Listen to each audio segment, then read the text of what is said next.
शुभ प्रभात बेटा। आप सब कैसे हो बेटा? मैं गुरु नानक देव जी को पढ़ा रहा था और गुरु नानक देव के प्रथम भाग में मैं गुरु के महत्व का, उनके विचारों का और उनके आविर्भूत होने से हम सबके लिए किस तरह से कल्याणकारी शक्ति की प्राप्ति हुई, किस तरह से मार्ग उन्होंने प्रशस्त किया, इन सब विषयों का वर्णन किया। आज उनके कुछ संदेश, कुछ विषय, कुछ और अलौकिक बातों का वर्णन करेंगे। तो आइए देखते हैं। गुरु नानक ने प्रेम का संदेश दिया। गुरु नानक ने प्रेम का संदेश दिया। उनका कथन था कि ईश्वर नाम के सम्मुख, ईश्वर नाम के सामने जाति कुल के बंधन निरर्थक है, अर्थात वह अर्थहीन है, उनका कोई महत्व नहीं है। जब ईश्वर प्रेम हो जाता है, बहुत बड़ा प्रेम का संदेश दिया कि हमें, उनका कथन था क्या कि ईश्वर नाम के सम्मुख, ईश्वर नाम के सामने जाति कुल के बंधन निरर्थक होते हैं, अर्थहीन होते हैं, क्योंकि मनुष्य जीवन का जो चरम प्राप्तव्य है, चरम प्राप्तव्य माने सर्वश्रेष्ठ प्राप्त करना चाहता है, अपने जीवन का जो सर्वश्रेष्ठ प्राप्त करना चाहता है वह है प्रेम रूप, अर्थात वह स्वयं प्रेम रूप है, अर्थात वह प्रेम का एक रूप है। प्रेम ही उसका स्वभाव है, प्रेम ही उसकी साधना है। अरे वो मुग्ध मनुष्य, सच्ची प्रीति से ही तेरा मान अभिमान नष्ट होगा, तेरी छुटाई की सीमा समाप्त होगी। यदि लेखक यहाँ तक बताना चाह रहे हैं कि हे मानव, यदि तुम्हारे स्वभाव में, तुम्हारे अंतःकरण में प्रेम विद्यमान होगा, तुम्हारे मन में यह भाव होगा कि यह मेरा स्वरूप जो है वह प्रेम स्वरूप है, अर्थात हम दूसरे में भी वैसा रूप देखते हैं, तो कहा फिर तुम्हें जो मान का कि मेरा मान हो रहा है, कि मेरा अपमान हो रहा है, कहा ये सब बातें, तुम छोटे अपने आप को दिख रहे हो, तुम बहुत गरीब हो, तुम तुच्छ हो, कहा ये सब, तुम इस जाति को, कहा सभी नष्ट हो जाएंगे, क्योंकि सभी ईश्वर के अंश हैं। इसलिए कहा जाता है ईश्वर अंश जीव अविनाशी, जो ईश्वर का अंश जीव है वह अविनाशी है। कहा कि वह कभी नष्ट नहीं होता, क्योंकि वह ईश्वर का अंश है। जब ईश्वर ही नष्ट नहीं होता है तो हम कैसे नष्ट होंगे? नष्ट तो होता है हमारा यह स्वरूप, जिस पर हम अहंकार करते हैं, जिस पर हम गर्व करते हैं, जिसको हम देख करके छोटा बड़ा महसूस करते हैं। कहा कि जब तुम्हारे अंदर ईश्वर प्रेम हो जाएगा, भक्ति जग जाएगी, परमात्म तत्व की प्राप्ति हो जाएगी, सबके प्रति समान व्यवहार करने लगोगे, तो कहा ये छोटे बड़े अहंकार ये सभी नष्ट हो जाएंगे। तो कहा आगे की तेरी छुटाई की सीमा समाप्त हो जाएगी। परम मंगलमय शिव, शिव माने कल्याण की बात यहाँ पर कहा जो सर्वश्रेष्ठ मंगलमय है, कल्याणकारी जो बात है, कहा वह तुम्हें प्राप्त हो जाएगी। उसी सच्चे प्रेम की साधना तेरे जीवन का परम लक्ष्य है। उसी सच्चे प्रेम की साधना, लक्ष्य, सिद्धि ही तुम्हारे जीवन का परम उद्देश्य है। लेकिन हम वाह्य वातावरण में भूल जाते, वायाडंबरों को तू धर्म समझ रहा है। जो वायाडंबर क्या है? विशिष्ट तरह के फूलों की माला मंदिरों में जाकर के मूर्ति पर चढ़ाना, पूजा अर्चना करना, यहाँ वहां दौड़ना। कहा कि वो सब शक्तियां हमारे पास है, बस हमें सत्य मार्ग का अनुसरण करते हुए, सत्य धर्म का पालन करते हुए उस परमात्म तत्व के लिए निश्चित रूप से हम अपने ज्ञान को जगा सकते हैं, अपने वास्तविक लक्ष्य को, उस परमात्म तत्व को प्राप्त कर सकते हैं। वायाडंबरों को तू धर्म समझ रहा है, मूल संस्कारों को तू आस्था मानता है। यानी लेखक ने कहा कि जो हमारे मूल संस्कार है वो क्या है? हमारे आस्था हमारी बनती जा रही। नहीं प्यारे, नहीं मानो, यह सब धर्म नहीं है। धर्म तो स्वयं रूप होकर भगवान के रूप में तेरे भीतर विराजमान है। धर्म तो स्वयं रूप होकर के भगवान के रूप में तुम्हारे हृदय में, तुम्हारे भीतर माने तुम्हारे हृदय में विराजमान माने उपस्थित है। वह धर्म, वह परमात्मा कहीं नहीं गया है, सिर्फ तुम्हें खोजने की जरूरत है। जैसे आप विभिन्न तरह के बहाने मारते हो, विभिन्न तरह की खोजें करते हो माता पिता से कि मुझे ये किताब नहीं, मुझे वो किताब है, ये कॉपी वो, यानी आपके पास जो ग्रंथ हैं, अब वो सहायक पुस्तक, अब ये मतलब पढ़ने का हमारे पास साधन है, लेकिन हम उसको पढ़ना नहीं चाह रहे हैं, उसको सही से अध्ययन नहीं करना चाह रहे हैं। हम विभिन्न रूपों में खोए हुए हैं। फलाने मित्र के पास इस तरह का ग्रंथ है, उसके पास इस तरह का ग्रंथ है, उसको देखने हम लगते हैं। अपने आत्म स्वरूप यानी अपने आप को नहीं पहचान पाते, हम दूसरे पर ज्यादा विश्वास करने लगते हैं। तो यहां पर वही बात कहा लेखक ने, गुरु नानक देव ने जो संदेश दिया उसी बात को यहां पर लेखक ने स्पष्ट किया कि हे मानव, कम से कम स्वयं को पहचानो। जब स्वयं आत्मशक्ति हो, अब आपके पास कितनी शक्ति है आप स्वयं नहीं पहचान पा रहे हो, तो दूसरे की शक्ति पर कितना भरोसा रखोगे। बात समझ रहे हो कि यानी अपने आत्मशक्ति को पहचानो, दूसरे की आत्मशक्ति पर विश्वास न रखो, वह आपके साथ नहीं है। आगे देखिए, उन्होंने कहा कि धर्म तो स्वयं रूप होकर भगवान के रूप में तेरे हृदय में विराजमान है। उसी अगम जो बहुत दूर है, अगोचर जो दिखाई नहीं देता, अगम है अगोचर प्रभु की शरण पकड़। क्या पड़ा है इन छोटे अहंकारों में? तुम छोटे छोटे विषयों पर अहंकार करते हो, अपने रूप पर, धन पर, तमाम इत्यादि उदाहरण हैं। काउन सभी पर आप अहंकार करते हो। ये मुक्ति के साधन नहीं है, ये तो बंधन के हेतु हैं। हेतु माने कारण। कहा ये तो चाहते हैं कि फिर से इसी पृथ्वी लोक पर आओ, जन्म मरण के चक्र में पड़ो, क्योंकि गोस्वामी तुलसीदास जी ने भी लिखा है कि जन्मत मरत दुस्सह दुख होई। कहा जन्म लेते और मृत्यु, कहा ये दोनों स्थितियों में दुस्सह दुख, असहनीय दुख होता है।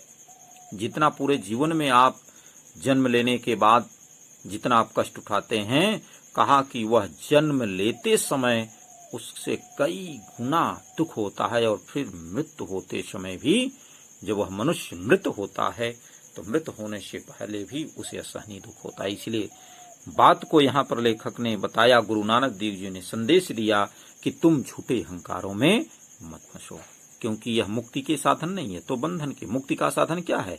उस परम लक्ष्य की प्राप्ति, उस परम तत्व की प्राप्ति। उनका मत था कि विश्व का परित्याग कर संन्यास लेना ईश्वर की दृष्टि में आवश्यक नहीं है। उन्होंने ये भी नहीं कहा बेटा कि हम सारे कर्तव्य को छोड़ करके सिर्फ संन्यास ले लें तभी हमें ईश्वर की प्राप्ति होगी ना। उसके लिए तो धार्मिक संन्यास तथा भक्त व गृहस्थ सभी समान है। चाहे वह सन्यासी हो, चाहे वह भक्त हो, चाहे गृहस्थ हो, सभी एक समान है। सभी के लिए एक ही उद्देश्य है, सभी के लिए एक ही उपदेश है। क्या? कि अपने कर्तव्य को सही तरीके से सत्य प्राण दृष्टि से करो, जिससे तुम्हारा भी और तुम्हारे परिवार का, समाज का भी विकास हो। उन्होंने मृत्यु पर्यंत, मृत्यु के बाद भी हिंदू मुसलमानों के तीव्र मतभेदों को दूर करने की सफल चेष्टा की थी, क्योंकि उस समय हिंदू और मुसलमान इस तरह से मुगलों ने जहर उत्पन्न कर दिया था कि लड़ने के लिए वे हमेशा तत्पर रहते, भेदभाव उत्पन्न कर दिए थे। कहा तो उसको भी उन्होंने दूर करने की काफी कोशिश की थी। इनके शिष्यों में हिंदू और मुसलमान दोनों ही थे। इनके अनुयायी बाद में सिख कहलाए।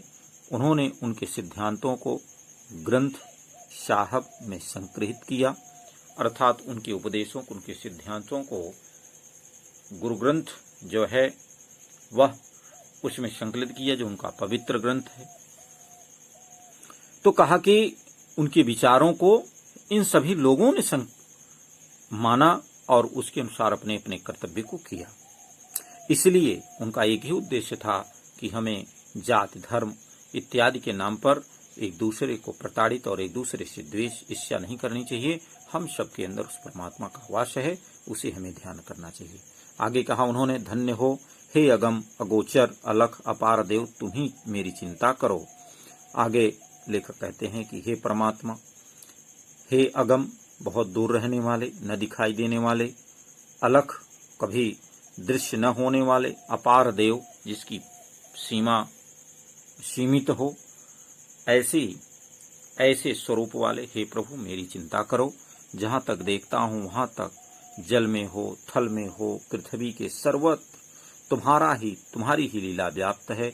घट घट माने प्रत्येक जगह पर, प्रत्येक स्थान पर तुम्हारी ही ज्योति प्रकाशित हो रही है।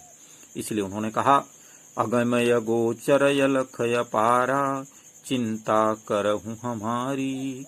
जल थल माही अली भरी पुरिला, घट घट ज्योति तुम्हारी। काहे प्रभु तुम अगम हो या गोचर हो, बहुत दूर हो, अदृश्य हो, अपार हो, आपकी कोई सीमा निश्चित नहीं है। इसलिए हे प्रभु आप ही मेरी चिंता कर सकते हो। मैं तो बहुत सूक्ष्म बुद्धि वाला, मैं सूक्ष्म दृष्टि वाला, मैं तो दिखाई देने वाला हूँ। तो कहा इसलिए हे परमात्मा मेरी चिंता आप ही कर सकते हो। आपको देखता हूँ तो जल में, थल में, आप हर जगह, पृथ्वी के किसी भी कोने में ऐसा नहीं है, पृथ्वी के हर कोने में आपकी लीला व्याप्त है। हर जगह आप स्थापित हैं। घट घट ज्योति तुम्हारी, प्रत्येक स्थान पर आपकी ज्योति प्रकाशित हो रही है। अद्भुत है गुरु की वाणी की सहज वेधक शक्ति। आगे लेखक ने कहा कि गुरु की जो वाणी की शक्ति है, कहा वह बड़े सरल दृष्टि से वेध देती है, अर्थात बड़े सहज स्वभाव से हम सबके हृदय को वह,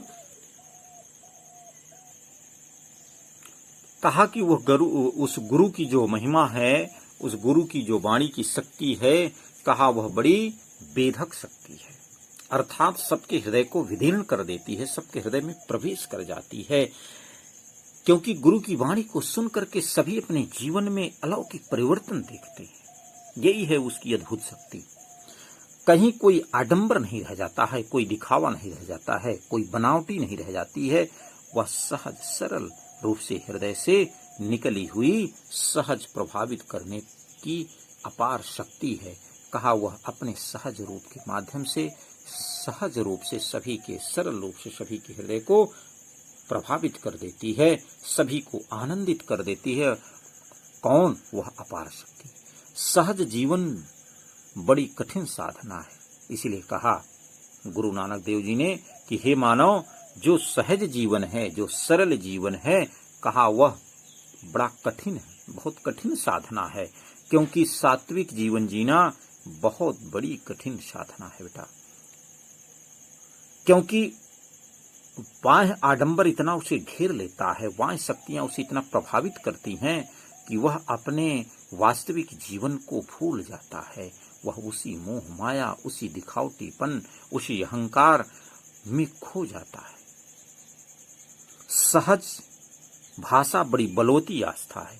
जो हमारी सरल भाषा है, कहा वह सबसे बड़ी आस्था है। सीधी लकीर खींचना टेढ़ा काम है। बहुत बड़ी बात को कहा कि सीधी लकीर खींचना यानी अपने आप को सीधा बनाना, अपने आप को सज्जन बनाना, कहा यह सबसे कठिन काम है। गुरु का आडंबर सहज धर्म ऐसे ही सहज वाणी से प्रचारित हो सकता था। उन्होंने कहा कि गुरु का जो आडंबर है, जो स्वरूप है, उसका दिखावा है, कहा सहज धर्म ऐसे ही सहज वाणी से प्रचारित हो सकते थे। यानी जो गुरु जी का प्रभाव है, कहा वह ऐसे वाह्य आडंबर जैसे दिखाई दे रहे हैं, कहा वह सहज रूप से सहज वाणी से प्रचारित हो सकता था। लेकिन कितनी अद्भुत निरभिमान शैली है, कितनी अद्भुत और अभिमान रहित, आश्चर्यचकित कर देने वाली। निरभिमान माने अभिमान रहित, जिसमें अहंकार भाव नहीं, अद्भुत शक्ति उत्पन्न करने वाली। कहा कि उनकी वह शैली थी, उसमें किसी आडंबर की बात नहीं थी, कोई सहज नहीं थी। बहुत ही कठिन कार्य है उस गुरु की वाणी का अध्ययन करना, उस गुरु के वाणी का अनुसरण करना। अर्थात वह कहना चाह रहे हैं कि ये जो बाह्य शक्तियां हैं तुम्हें अत्यधिक प्रभावित करती हैं, जिससे गुरु की वाणी, सहज जीवन का ये सब बड़ा कठिन लगने लगता है। कहीं भी पांडित्य का दुर्धर बोझ नहीं, फिर भी पंडितों को आंदोलित करने वाली यह वाणी धन्य है। आगे कहते हैं कि गुरु की वाणी में कितनी अलौकिक शक्ति थी कि वह विद्वानों जैसी असहनी वाणी का उन्होंने बोझ तो नहीं दिया, अर्थात वाणी को प्रभावित नहीं किया कि जो असहनी हो, ऐसी वाणी का उन्होंने प्रयोग ही नहीं किया। फिर भी विद्वानों को आंदोलित करने वाली वह वाणी धन्य कहा विद्वानों को जो आकर्षित करे, विद्वानों को जो प्रसन्नचित करे। कहा कि ऐसी उनकी वाणी शक्तिशाली भी नहीं थी कि जैसा कि विद्वानों को, जैसे कि सामान्य विद्वान हैं उनकी वाणी से लोग बड़ा आनंदित होते हैं। कहा उनकी वाणी में ऐसी कोई आनंदमय वाणी भी नहीं थी। उनकी वाणी में तो वह अलौकिक, वह अपार शक्ति उसमें विद्यमान थी कि जिसको सुनने के बाद, जिसको धारण करने के बाद मनुष्य का जीवन अपने आप में बदल जाता था। आगे क्या कहा उन्होंने, कोई पढ़ता सहसा किरता, कोई पढ़े पुराना, कोई नाम जपे जपमाली लागे तिसे धियाना। अब ही कभी किछु न जाना, तेरा एको नाम पिछाना, न जाना हरे मेरी कौन गति, हम मूर्ख अज्ञान शरण प्रभु तेरी, कोई कृपा राखूं मेरी लाज पते। कहा कि कोई पढ़ता सहसा किरता, कोई पढ़ता धर्म ग्रंथ, कोई पढ़ता वेद पुराण, कोई प्रभु के नाम का माला फेरता, कोई उसका ध्यान करता। अब ही कबहू कछु न जाना, फिर भी आज तक वह कुछ भी जान नहीं पाया। तमाम धर्म ग्रंथों, वेद पुराणों, तमाम प्रभु के नाम का माला जपता रहा, वो सब क्यों नहीं? वो धर्म ग्रंथ का अध्ययन तो करता, वेद पुराण को पढ़ता था। बेटा यहाँ पर ऐसा नहीं कि धर्म ग्रंथ वेद पुराण को पढ़ने से हमें ज्ञान की प्राप्ति नहीं होगी, लेकिन कहा कि ध्यान ही नहीं था। आप कितना भी हम समझा दें, यदि आपका ध्यान इस ग्रंथ पर नहीं होगा, किताब पर नहीं होगा, मेरे वाणी पर नहीं होगा, तो आपको ये पैराग्राफ समझ में नहीं आएगा। आपको तो लगेगा कि गुरुजी ने तो अच्छी कहानी सुना दी। यानी आपको गुरुजी क्या बताना चाह रहे हैं कि आपका ध्यान ग्रंथ पर होना चाहिए, आपका ध्यान पुस्तक पर होना चाहिए, आपका ध्यान इस वाणी पर होना चाहिए। क्या बताने की कोशिश कर रहे हैं लेखक? कहा नाम जपते जपते, माला फेरते फेरते समय व्यतीत हो गया, लेकिन परमात्मा का ज्ञान नहीं हो। अब भी कुछ भी नहीं जाना। तेरो एक नाम न पहचाना, आपके एक नाम के विषय में भी नहीं जान पाए, पहचान ही नहीं पाए कि आपका नाम, आपका स्वरूप कैसा है।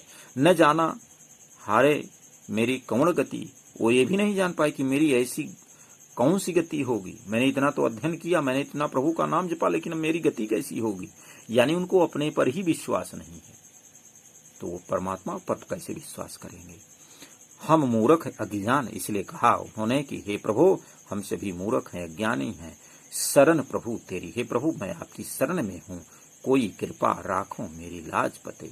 हे प्रभु मेरे ऊपर कृपा करिए, मेरी मर्यादा का पालन करिए, मेरी रक्षा करिए, आप ही की शरण में। जब ऐसी भक्ति भावना से हम प्रभु के चरणों में समर्पित करके उसका ध्यान करते हैं, तब उस परमात्मा का दर्शन हमारे अंतःकरण में होता है। यानी कि नाम भगवान का जप रहे हैं, काम दूसरे देख रहे हैं, भाई इसको भी कर लेना, तो कहा कि वहां पर परमात्मा का ध्यान नहीं हो सकता है, परमात्मा के ज्ञान की प्राप्ति नहीं हो सकती है। पढ़ तो आप रहे हो, लेकिन माता पिता की दृष्टि में आप पढ़ रहे हो, लेकिन थोड़ी देर बाद मोबाइल में गेम शुरू कर दिए, मोबाइल में दूसरा कुछ देखना शुरू कर दिए, एक अच्छा मौका मिला है, तो आपको इस ग्रंथ का ज्ञान नहीं होगा।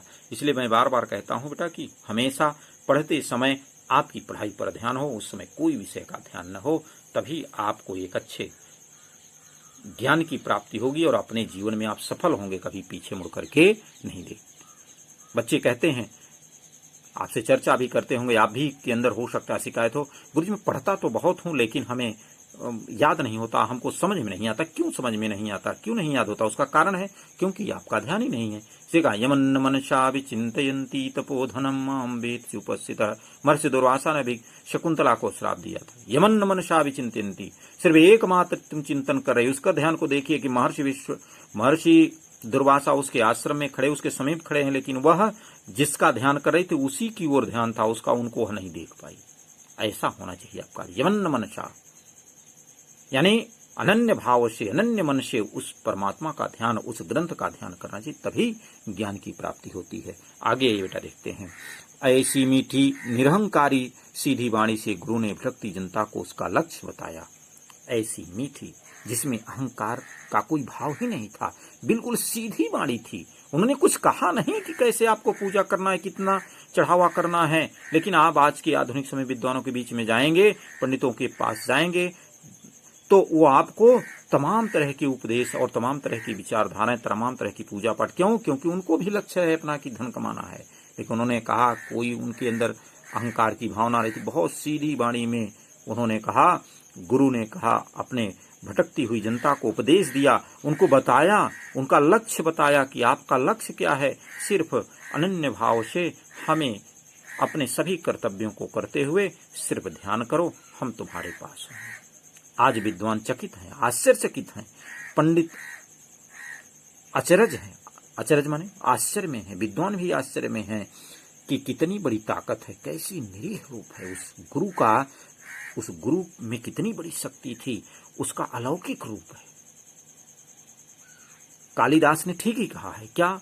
ध्रुवम वपुः कांचनम पदम निर्मितम मृदु प्रकृत्याः च शशारमेव च। का ध्रुवः वपुः, निश्चित रूप से ये जो शरीर है ये किसकी है? कहा कांचनम पदम निर्मितम। कांचनम पदम, पदम माने कमल। कहा कि उस पद्म निर्मित, और कैसे पद्म निर्मित? कहा कांचन अर्थात स्वर्ण कमल निर्मित शरीर है। कहा कि उस स्वर्ण कमल के समान, उस स्वर्ण कमल के रूप वाली ये जो मेरी शरीर है, कहा वह निश्चित रूप से स्वभाव से कैसी है? कहा कि वह मृदु है, मृदु प्रकृत्या। प्रकृत्या माने स्वभाव, मृदु माने कोमल। कहा कि उसका जो स्वभाव है अत्यंत कोमल है। शशारमेव च, अर्थात वह सारवान है। शशारमेव च माने सारवान है, उसका कुछ भाव है। जैसे स्वर्ण कमल अपने एक निश्चित भाव को प्रस्तुत करता है, कहा कि जबकि देखने में वह कैसा है? स्वर्ण कमल है, कठोरता है, यानी हमारे शरीर में कठोरता दिखेगी, लेकिन जो उसका स्वभाव है, जो उसका नेचर है, कहा कि वो कैसा होगा? बड़ा कोमल होगा, उसमें एक अलौकिक शक्ति विद्यमान होगी। तो कहा कि हे मानव, तुम्हें भी उस रूप से स्वर्ण कमल के धर्म वाला होता है, वह निश्चय ही स्वभाव से मृदु होता है, अर्थात जो स्वर्ण कमल के समान स्वभाव वाला होता है, धर्म वाला होता है, कहा उसका स्वभाव निश्चित रूप से कोमल होता है। ऐसा कि नहीं वह कठोर होता है, सारवान भी होता है। गुरु नानक देव ऐसे ही कांचन पद्मधारी महामानव थे, मृदु प्रकृति और शशारमेव थे। उनका जो स्वरूप था वह सोने के तप समान चमक रहा था। स्वभाव उनका बड़ा कोमल था और सार तत्व से युक्त था। उनका विचार, उनके सिद्धांत। तो ऐसे परम गुरु को हम शत प्रणाम करते हैं। किसी लकीर को मिटाए बिना छोटी बना देने का उपाय है क्या? किसी लकीर को मिटाए बिना उसे छोटी बना दें, कैसे? तो कहा बड़ी लकीर खींच दें। क्षुद्र अहमिकाओं और अर्थहीन संकृताओं की क्षुद्रता सिद्ध करने के लिए तर्क और शास्त्रार्थ का मार्ग कदाचित ठीक नहीं है।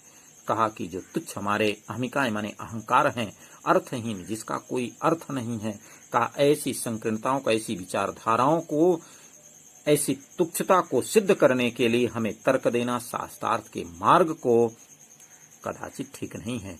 अर्थात तर्क देकर के शास्त्रार्थ के मार्ग को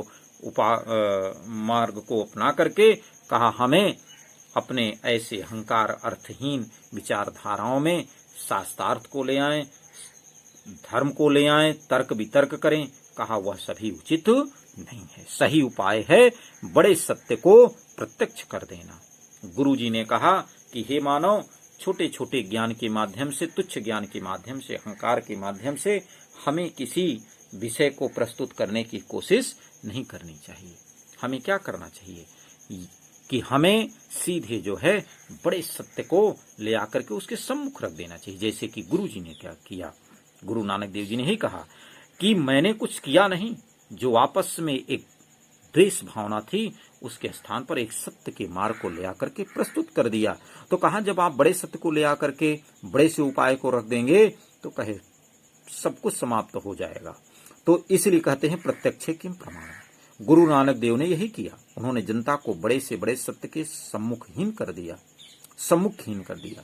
सम्मुखहीन माने सामने कर दिया, बड़े से बड़े सत्य को उनके सामने ले आकर के रख दिया। हजारों दिए उस महाज्योति के सामने स्वयं ही फीके पड़ गए। हजारों दिए उस महान ज्योति के सम्मुख सामने क्या हो गए? फीके पड़ गए। क्योंकि तो महाज्योति है, वो ज्योति की ज्योति है। तो कहा इसलिए हे मानव, तुम्हें अपने कर्तव्य पथ पर निरंतर आगे बढ़ना चाहिए और सत्य के पथ पर बढ़ना चाहिए। उस परमात्मा का ध्यान करते हुए, अपने कर्तव्य को करते हुए निरंतर आगे बढ़ना चाहिए। आगे लेखक ने कहा, भगवान जब अनुग्रह करते हैं, जब कृपा करते हैं, अनुग्रह का भाव क्या है? कृपा करते हैं तो अपनी दिव्य ज्योति, दिव्य माने लौकिक ज्योति ऐसे महान संतों में उतार देते हैं। कहते हैं ना कि यदा यदा ही धर्मस्य, भगवान श्री कृष्ण ने स्वयं ही कहा था कि जब भी इस पृथ्वी पर धर्म दिखाई देता है, असुरों का प्रभाव बढ़ जाता है, तो मैं अपने आप को किसी न किसी रूप में अवतरित करता हूं। तो वही बात कहा कि ऐसे महान ज्योति को, ऐसी अलौकिक ज्योति को, ऐसे महान संतों को वह परमात्मा उतार देता है, उत्पन्न कर देता है, प्रकट कर देता है। एक बार जब यह ज्योति मानव देह को आश्रय करके उतरती है, जब यह महान ज्योति मानव रूप में मानव के शरीर को धारण करके अवतरित होती है, तो वह शांत नहीं बैठती है, वह क्रियात्मक होती है, अर्थात उसमें कार्य करने की क्षमता अद्भुत होती है। वह नीचे गिरे हुए अभाजन लोगों को वह प्रभावित करती है, अर्थात जो निरीह हैं, जो नीचे गिरते जा रहे हैं, जो दुष्ट प्रभाव के लोग हैं का उन सभी को प्रभावित करती है। कहा उनको, उनके अंदर एक अलौकिक परिवर्तन ले आती है, ऊपर उठाती है, वह उतरती है, ऊपर उठाती है। कहा कि वह निरंतर ऐसे कार्यों को करती है कि जिससे उस मानव के अंदर एक अलौकिक परिवर्तन आ जाता है। इसे पुराने पारिभाषिक शब्दों में कहें तो कुछ इस प्रकार होगा। क्या? एक और उसका अवतार होता है तो दूसरी औरों का उद्धार होता है। कितनी बड़ी बात को कह दिया लेखक ने कि जब जब अधर्म का प्रभाव होता है, धर्म की हानि होती है, राक्षसों की वृद्धि होती है, तो कहा उस समय प्रभु का अवतार होता है और औरों का उद्धार होता है। जो धर्म मार्ग पर चलते हैं, आप किसी भी युग की लीला को देख लीजिए, उस लीला को स्मरण कर लीजिए, तो आपको ये सारी बातें स्पष्ट हो जाएंगी। अवतार और उद्धार की यह लीला भगवान के प्रेम का एक सक्रिय रूप है। क्यों ऐसा है? क्योंकि अवतार करना, अवतार लेना और फिर उद्धार करना, ये परमात्मा की एक लीला है। यही तो वह, क्योंकि वह अपने प्राणियों से बड़ा स्नेह करते हैं। जैसे कि आप उदाहरण समझिए कि आपके माता पिता ने आपको इस संसार में ले आया, तो वह क्या करते हैं? आपके जीवन के विकास के लिए, आपके जीवन के उद्धार के लिए वह अलौकिक लीलाएं करते हैं, वह आपकी रक्षा करते हैं, क्योंकि वह सबसे ज्यादा स्नेह इस संसार में करते हैं तो वह आपसे करते हैं। उसी तरह से, क्यों? जिस तरह से परमात्मा ने किया, क्योंकि वह हम सभी को अवतरित, हम सभी को जन्म दिया है, हम सब उसी के अंश हैं, तो उसकी, उन सभी की रक्षा करना किसका काम है? उस परमात्मा का। इसीलिए वो जब देखता है कि हमारे इन सभी भेजे गए प्राणियों पर अत्याचार होने लगा, तो कहा कि वह अवतरित होता है और उन सभी का उद्धार करता है। जब भी कोई आपको प्रताड़ित करता है तो पिता माता के सम्मुख आ जाते हैं और उससे आपकी रक्षा करते हैं। तो यहाँ छोटे से उदाहरण के द्वारा आपको इतनी बड़ी बात को समझने की कोशिश करना है, ठीक है? तो यही बात यहाँ पर गुरु जी ने बताया कि अवतार और उद्धार यह लीला भगवान के प्रेम का सक्रिय रूप है। क्यों? क्योंकि वह अपनी प्राणियों से बहुत ज्यादा स्नेह करते हैं, जिसे पुराने भक्तजन अनुग्रह कहते हैं। यानी कहते हैं कि प्रभु की कृपा है। वह प्रभु की कृपा नहीं, वो तो प्रभु की अपने पुत्रों की, अपने पुत्रियों की रक्षा करने की, अपने जीवों की रक्षा करने की बात है। वह उसका प्रेम है, यही उसका स्नेह है। कि इसीलिए वो कहते हैं कि हर प्राणियों से स्नेह करो, और जब आप हर प्राणी से स्नेह करने लगोगे तो आप उसकी रक्षा स्वयं करने लगोगे, कहने की जरूरत नहीं होगी। जिससे हम आप स्नेह करते हैं उसकी हम तुरंत रक्षा करते हैं, जबकि हम दूसरे को मारने लगते हैं। तो कहा कि जब हम सब एक भाव में हो जाएंगे तो कभी ऐसी विपदा उत्पन्न ही नहीं होगी। आगे देखिए, आज से लगभग 500 वर्ष पहले परम प्रयाण हरि का यह अनुग्रह सक्रिय हुआ। उस परमात्मा का, यानी अभी गुरु नानक देव की ओर संकेत कर रहे हैं लेखक। कहते हैं लगभग 500 वर्ष पहले उस परमात्मा की बड़ी कृपा हुई, बड़ा प्रेम वर्षा अनुग्रह हुआ कि वह सक्रिय हुआ और वह आज एक क्रियाशील हो गया, अर्थात गुरु नानक देव के रूप में आज वह जन्म ले लिया, अवतरित हो गया। आज कदाचित गुरु की वाणी की सबसे अधिक तीव्र आवश्यकता अद्भुत हो रही है, हम सभी के लिए अनुभूत हो रही है। अर्थात आज कदाचित गुरु की वाणी की सबसे अधिक तीव्र आवश्यकता अनुभूत हो रही है, आभास हो रही है कि गुरु की वाणी में कितनी बड़ी अलौकिक शक्ति है जो आज हम सभी को प्रभावित कर रही है। इसलिए महागुरु नई आशा, नई उमंग, नए उल्लास की आशा में आज इस देश की जनता तुम्हारे चरणों में प्रणति निवेदन कर रही है। इसलिए हे गुरु जी, आपकी उस महान कार्य के लिए, नई आशा देने के लिए, नए उमंग प्रदान करने के लिए, नए उल्लास के लिए, उत्साह के लिए कहा कि हम सभी देशवासी, हम सभी प्राणी आपके चरणों को स्पर्श करते हैं, आपके चरणों में निवेदन करते हैं कि हे गुरु, आप हम सभी के ऊपर इसी तरह से कृपा अपनी बनाए रखें। हे प्रभु, आप अपना आशीर्वाद इसी तरह से हम लोगों को देते रहें। आशा की ज्योति विकिरण करो, आशा की एक ज्योति जो है अपने हृदय में प्रकाशित करो, मैत्री और प्रीत की स्निग्ध धारा से आप्लावित करो। कहा मित्रता और प्रेम की कोमल धारा से, कहा कि स्निग्ध धारा से, शीतल धारा से सभी को आनंदित करो। हम उलझ गए हैं, हम भटक गए हैं, पर कृतज्ञता अब भी हम में रही है, अर्थात किए गए, कृतज्ञता का मतलब किए गए उपकार को हम मानते हैं। इसलिए हे प्रभु, हम आपके द्वारा इस किए गए बड़े उपकार को मानते हुए आपके चरणों में बार बार प्रणाम करते हैं, आपसे निवेदन करते हैं। आज भी हम तुम्हारी अमृत वाणी को भूल नहीं गए हैं, हम आपके उस अमृतमय वाणी को कभी भूल नहीं सकते हैं। आपके द्वारा किए गए उपकार को आज भी स्मरण करते हैं। हम सभी भारतवासी आपको स्वीकार करते हैं, प्रणाम करते हैं। ऐसी बातों को हमें ध्यान करके उस परमात्मा के चरणों में अपने को समर्पित करके अध्ययन करना चाहिए। और इसी तरह से हमें अपने जीवन में किसी को भी अपना गुरु मान करके, चाहे वो माता पिता हो, चाहे कोई शिक्षक हो, जो भी है, अपने आप को उसके चरणों में समर्पित करके अपने अध्ययन को, अपने जीवन को आगे निरंतर बढ़ाते रहना चाहिए। ठीक है बेटा, ऐसा गुरुजी का संदेश था, ऐसा उनका मानना था, तो वही मार्ग का हम सभी को भी अनुसरण करना चाहिए, जिससे हम सभी का भी जीवन आनंद से भर जाए। ठीक है बेटा, धन्यवाद।